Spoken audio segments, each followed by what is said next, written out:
Sa iba pang mga balita, umarangkada na ang investigasyon ng Senado kaugnay sa manoy anomalyang kinasasangkutan ng ilang tauhan ng Bureau of Immigration gamit ang Letter of Authority.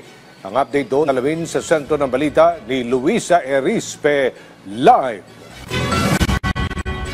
Aljo, sinimulan na nga ng Blue Ribbon Committee ang investigasyon hinggil sa umano'y korupsyon sa Bureau of Internal Revenue gamit ang mga Letter of Authority o LOA. Dumalo naman sa pagdinig si dating BIR Commissioner Romeo Lumagi Jr.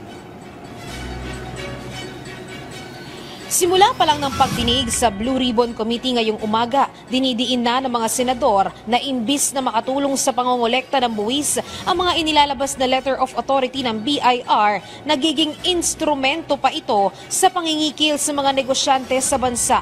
Ayon kay Senator Erwin Tulfo, ultimo nga maliliit na negosyante at kahit foreign investors na peperwisyo sa modus na ito na posibleng pakana pa nga mismo ng mga examiners at revenue district officers ng BIR. Small and big businesses mula po sa maliliit na family convenience store hanggang sa malalaking korporasyon have raised serious concerns recently. Kahit po ang mga international companies, hindi na ninyo pinatawad, pinatos na ninyo. Itong mga kumpanya na ito na nagdadala ng trabaho, teknolohiya at pamumuhunan sa bansa ay hindi raw nakaligtas sa ganitong uri ng pang-aabuso. Ang LOA ginagamit para silipin ang accounting books ng negosyo kapag nakakita ng issue sa pagbabayad ng buwis ng isang kumpanya o negosyante.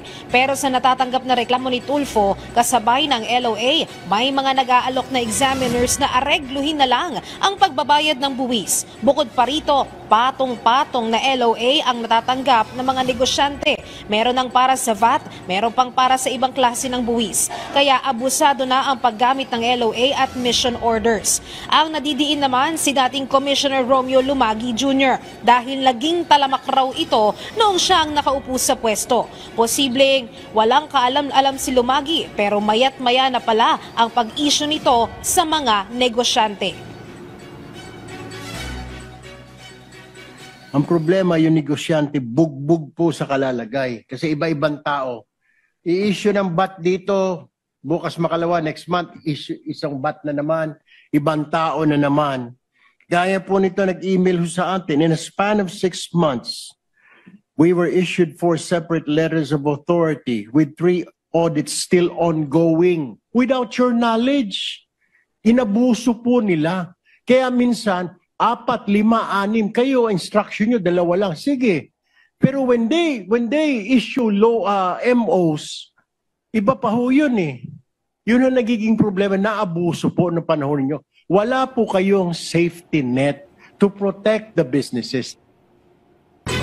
Ayon naman kay Senator J.V. Ejercito, taon-taong pabalik-balik lang ang examiners sa mga nagpapaareglo. Kaya nagkakaroon pa ng suki sa ginagawa nilang pangingikil.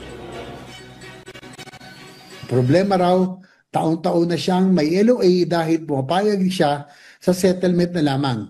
Naging cycle na po tuloy ang extortion. Nabanggit ko na po sa ilang interview tungkol sa 70-30 na modus kung saan mahigit 70% ng halaga ng assessment na binabayar taxpayer ay nabubulsa ng mga taga-BIR at halos 30% na lamang ang may resibo at napupunta sa kaban ng bayan. Sa ngayon, ayon sa kasalukuyang commissioner ng BIR, suspendido na ang paglabas ng LOAs. Ayon naman sa bagong finance secretary na si Frederick Go, may mga reforma na silang ginagawa para matigil na ang ganitong uri ng pangingikil sa mga negosyante. My first major directive as Secretary of Finance was the temporary suspension of all field audits and related operations effective immediately. This was formalized under RMC number 107/2025. BIR Commissioner Charlie Mendoza and I are fully aligned with the President's goal of cleaning up the system, restoring integrity and public confidence, and implementing reforms.